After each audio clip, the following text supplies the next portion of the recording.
আসসালামু আলাইকুম। Hello everyone, কেমন আছেন আপনারা সবাই? আশা করছি আল্লাহর রহমতে আপনারা সবাই ভালো আছেন। আলহামদুলিল্লাহ, আমরাও আল্লাহর রহমতে ভালো আছি। নতুন দিনে নতুন আরেকটি ব্লগ ভিডিও নিয়ে আপনাদের মাঝে হাজির হয়ে গেলাম। লিনাস ওয়ার্ল্ডে আপনাদের সবাইকে আরও একবার ওয়েলকাম করছি। আমি লিনা, ঢাকা থেকে বলছি। আশা করব বরাবরের মতোই একটি লাইক দিয়ে শুরু থেকে শেষ পর্যন্ত আমার সাথেই থেকে যাবেন। শীত তো মোটামুটি চলেই এসেছে, মানে ওরকমভাবে শীত না আসলেও কিন্তু ভালোই শীতটা পড়েছে। তো সেখান থেকেই কিন্তু আজকে আমি আমার ঘরটাকে ডিপ ক্লিন করব, কারণ এর বেশি শীত পড়লে আমি একটু অসুস্থ হয়ে যাব। সেজন্যই আগেভাগে একটু ঘরটাকে ডিপ ক্লিন করে ফেলছি। আর সপ্তাহে তো মোটামুটিভাবে একটু ঘরটাকে পরিষ্কার করাই হয়। যাই হোক, আগে থাকতে যদি প্ল্যান করে রাখা হয় তাহলে কিন্তু ঘর পরিষ্কার করতে কোনো রকম বা কোনো কাজ করতে কষ্ট হয় না। তেমনটাই আমি কিন্তু আগে থাকতে ঘরটাকে পরিষ্কার করব, ডিপ ক্লিন করব, সেজন্য প্ল্যান করে রেখেছিলাম। তো আজকে কিন্তু এই যে নাস্তা করে, সকালবেলায় নাস্তা করে কাজে লেগে গেলাম। তো এখন আমি খাটটাকে আগে পরিষ্কার করে নিচ্ছি, কারণ যে পরিমাণ ধুলা, যেহেতু আমার বাসাটা রাস্তার সাথে, অনেক ধুলা। সকালে যদি কোনো কিছু পরিষ্কার করে আবার দেখা যায় বিকেলবেলায় কিন্তু ধুলো দিয়ে ভরে গিয়েছে। তো যাদের বাসা রাস্তার পাশে তারা কিন্তু এই সমস্যার সম্মুখীন হন। আমিও তেমনটাই, অনেক সমস্যা হয় আমার। আর ব্যাকগ্রাউন্ড যে নয়েজটা আসছে সেটা কিন্তু এই যে রাস্তার পাশে যেহেতু ঘর, সেজন্যই। তো সবাই একটু ধৈর্য সহকারে আমার ভিডিওটি দেখে নেবেন এবং শুনে নেবেন।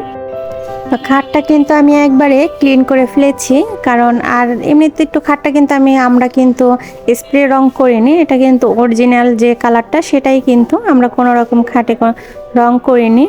যাই হোক, ক্লিন করার পরে কিন্তু এখন আমি বিছানার চাদরটা উঠিয়ে তারপরে পরিষ্কার একটি চাদর বিছিয়ে নিচ্ছি। শীতটা আসলে আমি একটু বেশি অসুস্থ হয়ে যাই, কারণ শীত আসলে কিন্তু আমার শ্বাসকষ্টটা বেড়ে যায়। সেই জন্য কিন্তু কাজ করতেও অনেক কষ্ট হয়। তারপরও আল্লাহ তাআলার কাছে অনেক শুকরিয়া, অনেক ভালো আছি, আলহামদুলিল্লাহ আলহামদুলিল্লাহ অনেক ভালো আছি। যতই অসুস্থ থাকে না কেন, সংসারের কাজ তো করতেই হবে, কারণ সংসারে যেহেতু আমরা তিনজন, আর তো কেউ আমাদের সাথে নেই। আর শাশুড়ি মা, শ্বশুর সেগুলো তো অনেক আগে মারা গিয়েছেন, আমার বিয়ের অনেক আগে। মনামির আব্বুরা যখন ছোট ছিল তখনই মারা গিয়েছেন। তো এখন তো আমরাই একেবারে একা, বলতে গেলে একাই। আবার এইদিকে তো আমার মাও নেই যে অসুস্থ হলে কেউ এসে একটু সাহায্য করবে। তো নিজেটা তো নিজেকেই করে নিতে হবে।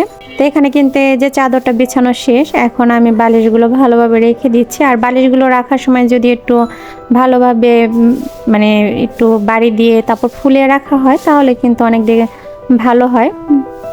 আর এদিকে কিন্তু কোল বালিশটাও আমি ঠিক জায়গার মতো রেখে দিয়েছি। তো এখন চলে আসলাম খাটটা গুছিয়ে, তারপরে কিন্তু এই যে সোফা পরিষ্কার করতে চলে এসেছি। যেহেতু আজকে ডিপ ক্লিন করব, সেজন্যই কিন্তু সব কিছু ভালোভাবে পরিষ্কার করে নিচ্ছি। এখানে কিন্তু এই যে সোফাটা অনেক ময়লা হয়েছে, যেহেতু মাসে মাসে পরিষ্কার করা হয় সেজন্যই।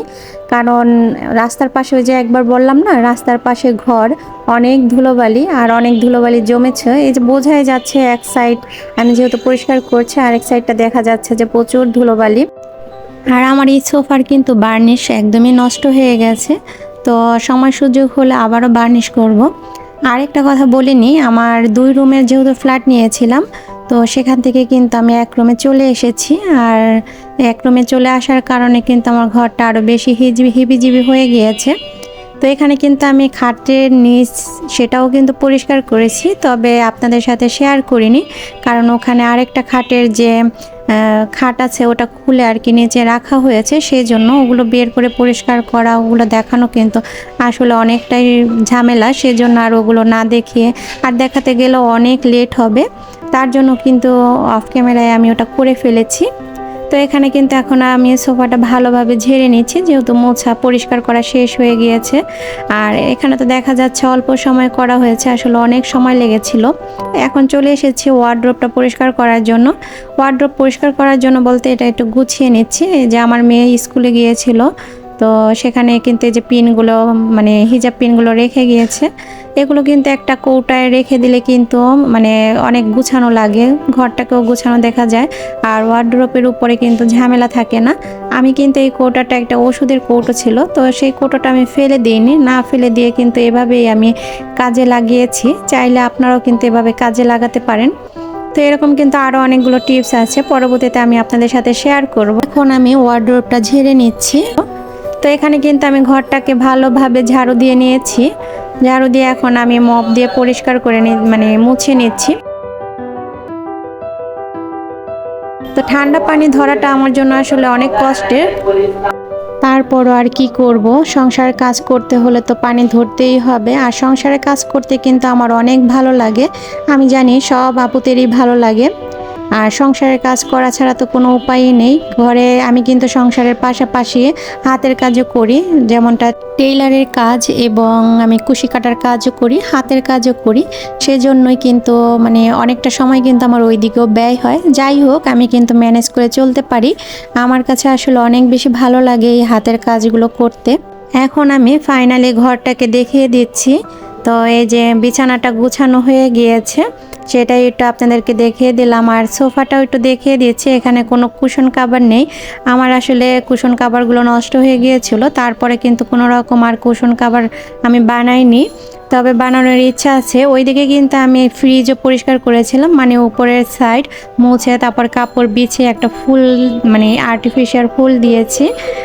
তো যাই হোক, এই যে ওয়ার্ডরোবটা আমি আপনাদেরকে দেখাচ্ছি কতটা পরিপাটি লাগছে, কারণ সব কিছু কিন্তু আমি একটা বক্সে করে রেখেছি।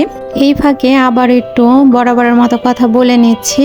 এই পর্যন্ত কোনো ভিউয়ার্স আমার সাথে আছেন কিনা জানি না, যদি থেকে থাকেন প্লিজ একটি লাইক দিয়ে ভিডিওটি কন্টিনিউ করবেন, কারণ আপনার একটি লাইকের কারণে আমার এই ভিডিওটি আরও অনেক ভিউয়ার্সের কাছে পৌঁছে দিবে। তো আর যারা নতুন ভিউয়ার্স এই প্রথম চ্যানেলটি ভিজিট করেছেন, যদি আমার ভিডিওর কোনো অংশ আপনাদের কাছে ভালো লেগে যায়, তাহলে আমার এই চ্যানেলটি সাবস্ক্রাইব করে আমার পাশেই থেকে যাবেন।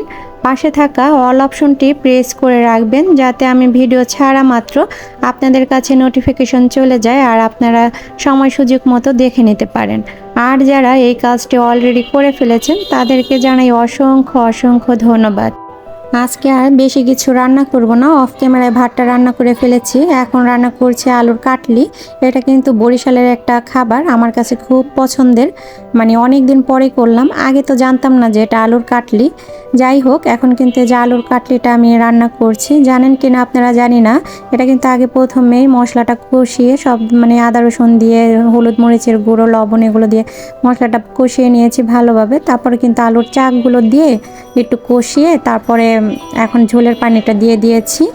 তো আমার মেয়ের কিন্তু আর খাওয়া দাওয়া নিয়ে তেমন কোনো নকশা নেই, ও তেমন কোনোভাবে মর্জি করে না, যাই দেওয়া হয় তাই কিন্তু সোনামুখ করে খেয়ে ফেলে।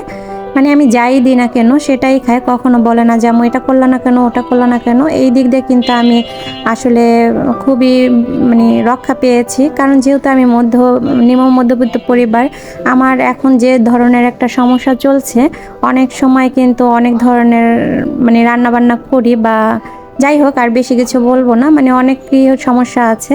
তো আমার মেয়েকে যাই দিই সেটা দিয়েই কিন্তু খেয়ে ফেলে, কোনো রকম টু শব্দ করে না। সবাই আমার মেয়ের জন্য দোয়া করবেন, যাতে ও এরকমই থাকে, বুঝতে পারে। আর ওর জ্ঞান বুদ্ধি আল্লাহর রহমতে অনেক ভালো, আল্লাহ তাআলা এই দিক দিয়ে আমাকে বাঁচিয়েছে। আমার চাইতেও কিন্তু আমার মেয়ের জ্ঞান বুদ্ধি অনেক ভালো, সে অনেক কিছু বুঝতে পারে। এটা হয়তো বা আল্লাহরই রহমত। তো যাই হোক, এখানে কিন্তু কাটলিটা হয়ে গিয়েছে। তো এই পর্যন্ত যারা ধৈর্য সহকারে আমার ভিডিওটি দেখেছেন, তাদেরকে জানাই অসংখ্য অসংখ্য ধন্যবাদ। আল্লাহ হাফেজ, আসসালামু আলাইকুম।